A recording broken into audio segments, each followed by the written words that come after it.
Okay, ready for this afternoon, 5 o'clock. Yeah. Soccer, England versus Ghana. Yes. So I'm winding myself up for. Yeah. Well, Anyway, let's talk on about this. I've often thought that the EU is a diplomatic version of what happened between 1939 and 1945 in Europe.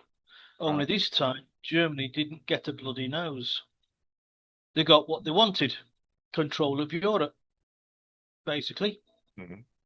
The last piece in the jigsaw is their main objective to teach Russia a lesson after the destruction of the Third Reich back in the wartime days. And so time has passed, and we are where we are. Today, Germany is building up its Bundeswehr, wanting it to be the largest in Europe, making Germany the most powerful in Europe, and wanting to give a thick ear to Vladimir Putin by the year 2030. For some reason, the time has been set for 2030, and I don't know why. So, with European nations on its side, and oddly enough, it being a NATO country, even though it was a protagonist of the European part of World War II, that in itself is odd. Mm. Germany, before it goes in for the kill, so to speak, it isn't only me who thinks so. Russia also believes this to be the case. Deputy Foreign Minister to Russia Alexander Gushko said in a recent interview with Izvestia, a Russian media company, that what is happening now resembles what happened in 1939 into the lead up to the German invasion of Russia on the 22nd of June 1941. Back then, just as now, a conflict between Russia and an opponent is being banked by Germany and other European nations. So when the time comes, these European funds and soldiers will be directed to the German cause, and history will repeat itself. Rushko also spoke about the resurgence of Nazism, with Ukraine recently giving Stefan Bandera, a Nazi collaborator responsible for more than 100,000 Polish deaths, a hero's welcome when his body was returned to Ukraine for burial. Mm. He was given a state funeral, just to give you an idea. Finally, we can't leave Sergei Lavrov out of the mix. Sergei Lavrov, I always got a lot of time for him. Yeah. He used the words that should never be used, you know, the N word, as he spoke about recent activities over the last few days. He believes that if the West continues with its plan to destroy Russia, then Putin would be forced to use the nuclear option. Now, when Lavrov says it, you know it's serious stuff. Mm. So, Lavrov said in a recent piece that Politico Europe refused to publish, by the way. A direct confrontation between NATO and Russia would easily escalate into an exchange of nuclear strikes with catastrophic consequences. And when he says it, Mm. he's very pragmatic as this bloke. Yeah. Yeah. You Don't know, think, yeah. when he says it's something that you have to listen to. Mm. Russia had to fight NATO. If Russia had to fight NATO, sorry, it would be worse than World War II. And if history has anything to go by, win or lose, Russia will fight. That's what defeated Nazi Germany the last time. Because the last time Russia was unprepared for fighting, Yeah. but they managed to kill off the Germans. Mm. So here you have it. If the West keeps on with its actions and rhetoric, I think itchy fingers will take over and nobody wins. Just this morning, by the way, a Russian Tu-160 nuclear-capable strategic bomber. They were flying over international airspace, flanked by MiG fighter jets. I'm sure just stretching the legs, limbering But up, so to speak, so that yeah. they'll be able to be quick off the blocks should anything get out of hand between NATO and Russia over the Ukraine conflict. Mm. Take heed, Britain. 150,000 drones to be sent along with uranium to Ukraine at this height of the contest is definitely not recommended. Right. Well, okay. Well, I'm going to address the first part, my understanding of history. Can we draw direct comparisons with a centralized, all-controlling body in Germany um, that had desires on taking over Europe? Yep, Has it's it? done it It's done it. Yeah, already. yeah. So now they've got the head start. Yeah, I mean, yeah, a Germany wants the biggest military in Europe. What could possibly go wrong? It's I what they mean, did. It's what they did last time, sir. yeah, yeah. So yeah, I mean, yeah, there's a competitiveness with the British. I mean, um, the weird thing is this time is that everybody seems to want to be joining the party quite earlier and jumping on all over it. I mean, um, as we've said many times before, there's no suggestion that the Russian administrations are all good guys in any of this, but they're not. Nobody They're not. said that. No, but they're certainly not. By all appearances, not the most bad. Not the overall winner of the bad boys either. Um, I yeah, I think this is history. Yeah, I can understand the comparisons the Russians from their perspective are seeing with what's happening in Central Europe, particularly around Germany, um, wanting to have power and influence across the whole of the continent, as it were. Yep. Um, and also, yeah, Russian suspicions. Now, when, as you sort of said, when Lavrov says it, you better, well, you and me know from here, you better sit up and take some notice. Okay, is it empty rhetoric? Is it threatening? Is it just not from Lavrov? There's possibly already a Russian plan in place should a major attack happen. Yep. Of course. And it won't be scorched earth this time. I mean, the two attempts, the two attempts in history where Russia has been invaded have ended very badly. In fact, if you actually take the Ukraine's last attempt on an incursion into Russia, a physical incursion into Russia, it didn't But go too well. Yeah. this is what um, the Russians are thinking, that Mm, because Europe is funding Ukraine, mm. it's almost like they're trying to soften the Russians up, Well, yeah, that's the way. taking body blows, body shots and things like that. Mm, And so Russia will be in a weakened state for mm, when the 2030 comes around. yeah. I mean, Germany, the guy in charge of the Luftwaffe in Mm, Germany said he's ready to invade Russia. He's mm, already said it. He said it last week, yeah. and with rhetoric like that, the thing is that, you can only say so much, sir. Well, if I was still sitting in a cafe in London sipping my tea, the last person I think would be a major problem to me would be Russians coming. Putin. Okay. What's happening in Ukraine? I don't. Yes, the rhetoric that's building up um, against Russia, and this time we've got an American administration that's just put its hands in its ears now and gone, his fingers Yeah, into la la la la la la la. Not yeah. interested anymore, guys. Yeah. Mhm. Um, yeah. You guys should be. Trump, Trump, Trump. To be fair, he wasn't very interested when he was elected. Mm, It, yeah. it was Biden. It was Biden that wanted the US to send all these billions of dollars across. Yeah. Trump just said it's not my problem. Well, yeah. This is it. It's yes, us. I'm going to use us collectively, you and me here. Us Europeans are building up a problem. That it okay. Does Russia need to be know that it could have a potentially a viable opposition should it decide to suddenly go on a European tour? Yes, of course. logically, yes.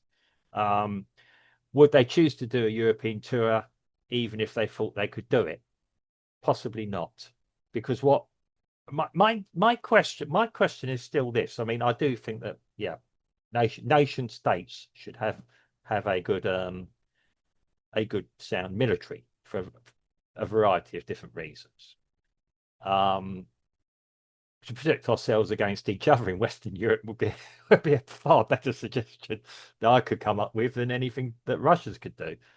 I'm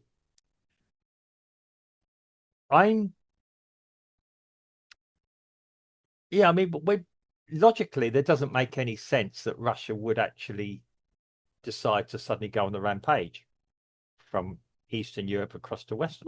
Russia has no interest in invading the West. And you, on your scenario where you're sat in London having a coffee, Mm.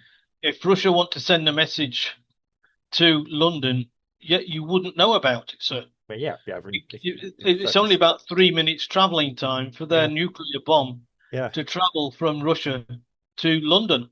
yeah. You'd be evaporated. You Well, just get your lips around the cup and then blip, yeah, well, that'll be it. well, yeah. Actually, I mean, it focused minds in the US in the 80s. I think the film was called The Day After, and it was about a nuclear strike. Quite a graphic. Well, as far as a TV movie and special effects have worked at the time, there's a clip of it where where the Russians actually do attack, and it was used, I believe, to emphasise what would happen. You're quite right. You're sitting there minding your own business. The next thing is you get hit by, the wave of basically heat, energy you just couldn't imagine that vaporizes you. Yeah, Only ever seen in Japan, where they've got the that's right. shadows, the sculpture, the shadows, and the people sitting there, and there's a shadow. Yeah, the bright intensity. That's energy. Light is energy, and that's what it is. It is the ultimate energy you couldn't even think about, and it wipes out all electronics and everything else. I don't think you can jump in your car and get away quickly. I imagine for electric car, you're even less likely to do it. Um, yeah, I mean, yes. So with the poking the bear. Now, I mean, yes. Would I like Russia to leave Ukraine tomorrow, or today, or this afternoon, yeah, or in 2 hours' time? Of course, I would. Yeah, I want them all to Mm. get around talking. Um, the reality says is that whatever reasons, the Russians are still there, despite having had no end of resources pumped into it and cash and everything else into Ukraine to drive the Russians back to Russia, back to the border, as it were.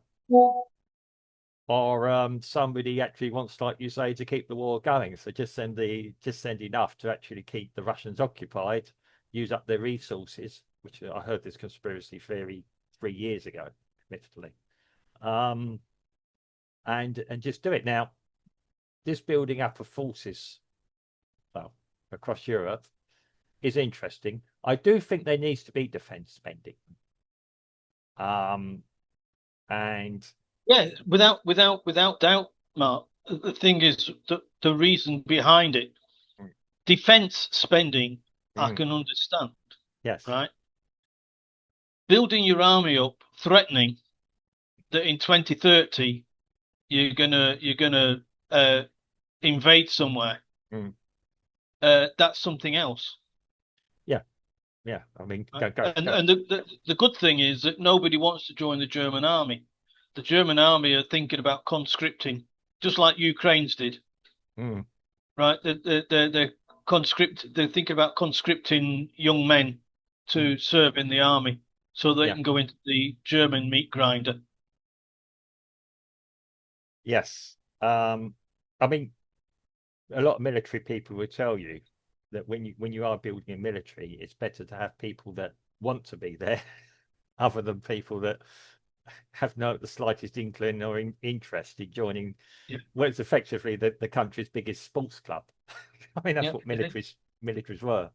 Um, yeah, if you like sports, the military is a place to go into. You'll have more exercise and running and gymnastics and anything else than you could ever hope to have anywhere else. Yeah, that's why they have them in the Olympic teams. It's good. It's good sponsor. Yeah, it's good for them. Yeah, I mean, it's yeah, it is a frightening scenario. Um, the rhetoric coming out of Central Europe is very worrying. Well, Yeah, even the UK, sir. Starmer said, he said to Zelensky the other day, we're going to go as far as it takes, and they're going to send 15,000 uh, drones by the end of the year yeah, to Ukraine, long distance drones, by the way, yeah, right? And also they're sending the uranium for energy purposes. But yes, that's how Iran started, yeah, you know. So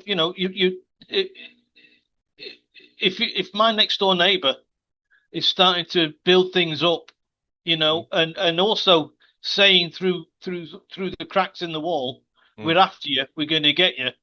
yeah, You know, the thing is, you can expect somebody invading your house before long, you know. And before anybody who's watching this podcast thinks I'm trying to kick up a sort of a trying to get the clicks and all that, whatever they like to if they like to call clickbaiting, it. yeah, For me, clickbaiting, for yeah, me, I'm here in Brazil. I'm quite safe. yeah, I'm quite safe. And if I was those people who were thinking, nah, it's never going to happen, I think they need to wake up a touch, and control the British government at least. yeah, because nobody believed the First World War was going to happen, and it Yeah. did. Well, I mean, wars aren't sort of, let's sh shall we make a date? Yeah, Here in 5 years' time. yeah. I mean, okay. If yeah, I'm gonna run a different thing. I mean, possibly the most war ready nation in Europe is Russia. If we're Yeah, of talking war course. ready, Yeah, if I'm gonna play a different game here. I'm gonna war game it like this. If I was Russia and I'm thinking these people are threatening me, but they're not quite ready yet, I'd go now. I'd do it now. That's right. Yeah, That's what makes the whole thing seem ridiculous. yeah. I mean, Russia, probably the only European country that actually has been building a military. And with Germany basically has declared war on Russia, right? Saying we're going to have this army that's so big that in 2030 we can take you on. And mm, that isn't if somebody said that to me in a pub, mm. in another 10 minutes time, I'm going to be able to take you on. Well, That to me is a threat. It's a veiled threat. they're probably anticipating a change of administration in the US. It's more Eurocentric, Euro friend, Central European friendly, EU friendly, whatever you want to call Well, it. Yeah, maybe possibly. Maybe that's where the timetable came from, because theoretically, I mean, Trump's not going to be there at that point. whatever. Neither is Mertz. Yeah, but it doesn't matter because the way that European politics works is going to be pretty consistent. Yeah. The way that American politics works is it's very radical when it suddenly changes. A new administration goes in. Yeah. If the next administration in the US is either Democrat or Lindsey Graham, Mm. then the Americans need to worry. Yes. But I mean, if it's just another Republican like JD Vance or Marco Rubio, somebody Yeah. like that, who's a little bit more staid Mm. and more diplomatic, then things will stay as they are.